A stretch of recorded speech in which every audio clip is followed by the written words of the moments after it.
O uso constante já não caracteriza a drogadicção? A grande questão, para também não ficar assim como parecendo um enaltecimento às drogas, é o seguinte: não há, digamos assim, aviso prévio para aquele que vai se tornar drogadicto. Isso é uma questão importante. Quando eu falo que há pessoas que usam uma vida inteira e não se tornam drogaditos, isso é uma coisa. A outra coisa é, não há aviso prévio para quem se torna drogadito. Às vezes eu costumo dar um exemplo que nem é um filme exatamente sobre droga, mas que tem uma passagem interessante, que é aquele O Senhor das Armas, onde o personagem principal trafica armas e ele começa a receber cocaína como forma de pagamento. E ele usa e abusa da cocaína, e o irmão também. E o irmão se torna um drogadito, se torna um dependente. E quando ele vai deixar o irmão numa clínica de recuperação, depois que o irmão entra, ele saindo com o carro, ele fala a seguinte coisa muito interessante. Ele diz: poderia ter sido eu. É nesse sentido que eu me refiro que a droga não tem aviso prévio. Quando se percebe, já se está drogadito, já se está dependente. É importante dizer que uma pessoa que usa drogas durante muitos anos, ela não está livre de fazer uma drogadição. Ela pode, num determinado momento da vida dela, começar a fazer uma drogadição. Isso é uma coisa que pode acontecer. O fato, isso não desdiz o que eu tinha dito antes, que uma pessoa inteira pode passar a vida usando drogas sem se tornar um drogadito.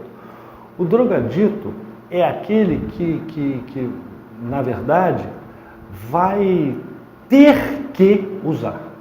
Quando eu falei lá atrás sobre a perversão, sobre a forma mono do perverso, a forma privilegiada de gozo, aqui cabe retomar ela, porque quando eu estou falando de drogadição, eu estou falando de uma forma privilegiada de gozo. Quando eu estou dizendo de um sujeito que pode usar droga uma vida inteira, eu não estou dizendo de um sujeito que passa a vida inteira a usar droga para viver. Eu estou dizendo de uma pessoa que pode passar uma vida inteira vivendo e também usando drogas. Essas pessoas existem. Não é aqui tomar partido, defesa, nem nada. Essas pessoas existem de fato. É real. Agora, há as pessoas que não, que se tornam drogaditos, que é exatamente quando essa forma de gozo se torna uma exigência. Nesse sentido, elas se tornam compulsivas com relação ao uso de drogas. É interessante observar também uma diferença aí, que é muito, às vezes se confunde muito, entre obsessão e compulsão. Obsessão é alguma coisa que se dá mentalmente. Como, por exemplo, isso pode caracterizar muito bem uma drogadição, não conseguir parar de pensar em outra coisa a não ser usar a droga. Isso marca uma presença de um imperativo nos pensamentos de vontade de uso. A compulsão é de outra ordem. A compulsão envolve a ação. Muitas vezes o comando da compulsão não é percebido pelo sujeito. Pessoas que dizem, por exemplo, assim: quando eu vi, eu já estava bebendo.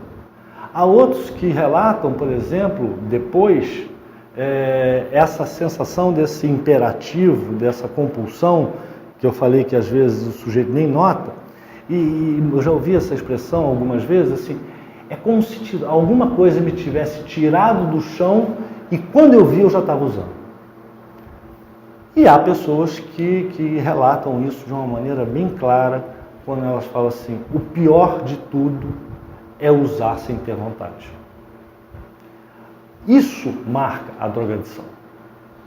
A impossibilidade de interromper o uso, de parar de usar, de obter prazer de uma maneira jogando com as palavras aí, polimorfa, de várias formas. Toda droga produz uma forma de gozo, uma forma de fruição que é narcísica, que é autorrealizadora, que satisfaz aquela pessoa que usa. Eu vou chamar essa primeira forma de satisfação de uma forma de gozo que remete à unificação, que remete à completude.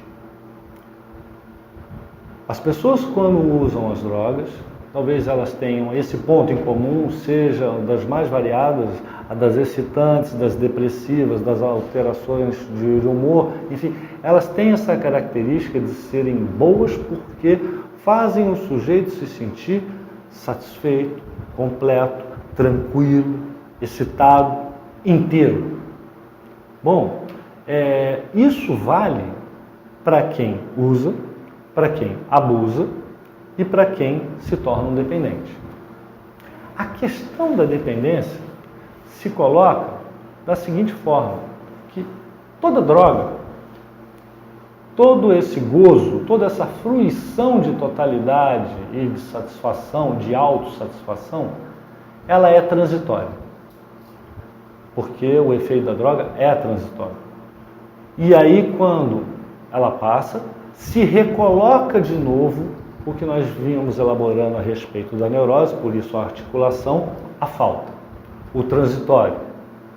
Talvez uma diferença importante entre aquele que se torna um drogadito e aquele que não se torna um drogadito, seja que aquele que não se torna um drogadito, apesar de viver esse gozo unificante, autossatisfatório, quando passa o efeito da droga, ele dá lugar de novo à falta, ao efêmero, à incompletude e se coloca na vida, na sua existência e nas necessidades que a vida impõe.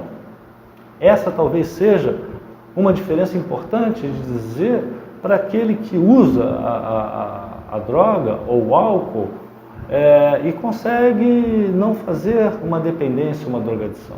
Porque o que está em jogo numa dependência, numa drogadição, isso é uma fala do Dr. Charles Melman, eu vou tentar aqui reproduzir para vocês, mais ou menos, o que ele diz, é que o efeito, como eu já disse, é transitório. Sendo assim, sempre se recoloca a falta. Mas, se você não quiser que essa falta se recoloque, você usa mais uma dose. E depois, mais outra dose. E depois, mais outra dose. E depois, mais outra dose. E depois de algum tempo, essa falta, que é fundante do sujeito, fundante da neurose, fundante da nossa organização psíquica, se torna intolerável para aquele que fez esse movimento de aplacar, fazer apagar a falta. Quando a falta, então, se torna insuportável, nós estamos vendo aí claramente uma economia drogadita. Porque o sujeito vai fazer de tudo para que essa falta não se presentifique.